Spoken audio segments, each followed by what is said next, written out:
Greetings, ladies and gents, it's Jake here, and it's been well established that the world of the Arkhamverse is chock full of hidden details and secrets. Many of these secrets have been discovered and discussed for over a decade, but there are still some secrets that are a surprise for even yours truly. One of the places containing the most secrets is the slums of Gotham, otherwise known as Arkham City. Before we go further, I want to thank all of you for helping me surpass 1,300 subscribers. Your support means so much, and I could not be more grateful.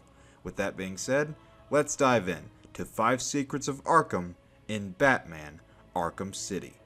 Part 2! Starting things off, we're going to be looking at the Harley Quinn's Revenge DLC, which takes place a few days after the death of the Joker. While searching for Batman through the shipyard as Robin, one thing that may escape your notice is a sign located near a radio playing a news report from Vicky Vale.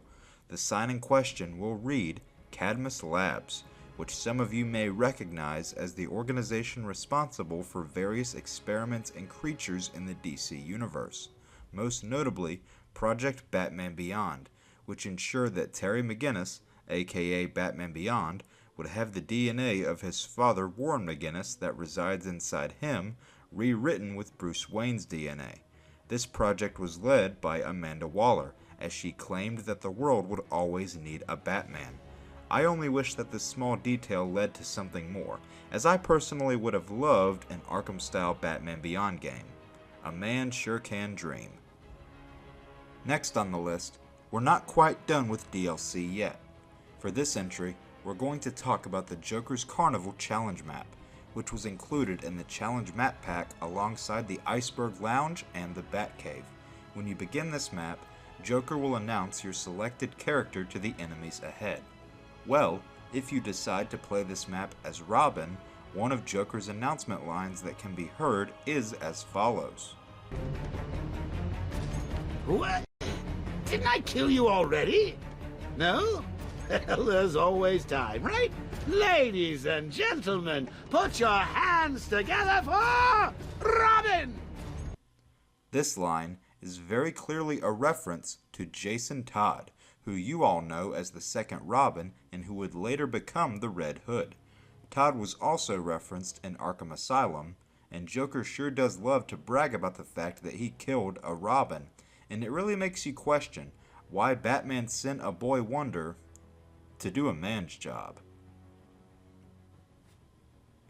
For our third entry, speaking of Robins, upon your first visit to the Chamber of the Demon, where Raish, Talia, and the League of Assassins are hanging out, 2 ninjas will attempt to execute the Batman, only to be stopped by the daughter of the demon, Talia al Ghul.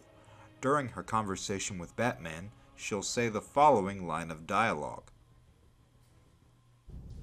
You didn't need to get yourself arrested to see me, Bruce. After that night we spent in Metropolis, you could have just called. This line is a potential tease to Damian Wayne, the son of Talia and Bruce, and the 5th person to take on the mantle of Robin.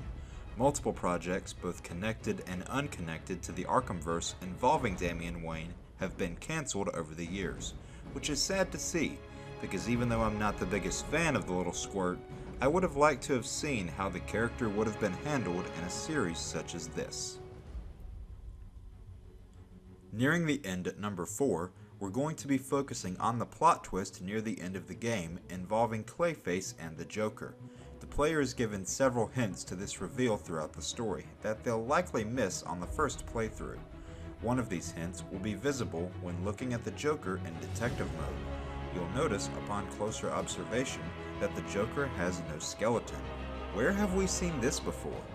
If you think back to Arkham Asylum, we see Clayface impersonating several characters, along with his lack of a skeleton when observing him in detective mode. Upon replay, it's definitely fascinating to look back on all these clues, especially now knowing what they lead to.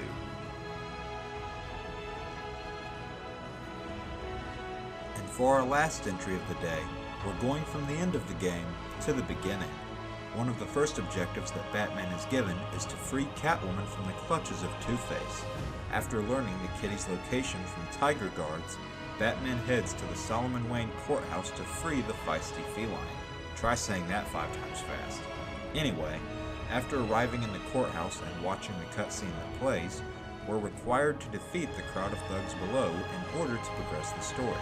Well, something you might not have known is that after getting the thugs' attention, either by breaking the windows or sending the gunman over the edge, if you actually head back down the stairs to leave the courthouse, you'll automatically receive a unique game over screen from Two-Face. Take a look. What's up, Batman? In 2 minds about saving the kitty? Let me help you out. Killer!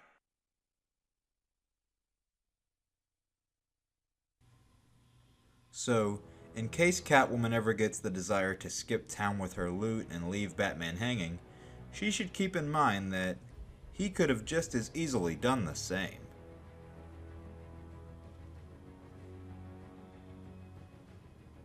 And with that, another episode wraps up. 5 Secrets of Arkham in Batman Arkham City. Part 2. Thank you all for watching this episode as well as for your continued support. I hope you found this episode both entertaining and informative. If you enjoyed yourself, drop a like, drop your thoughts in the comments, share this video with your friends, and subscribe if you want to see more. Peace out, Gothamites.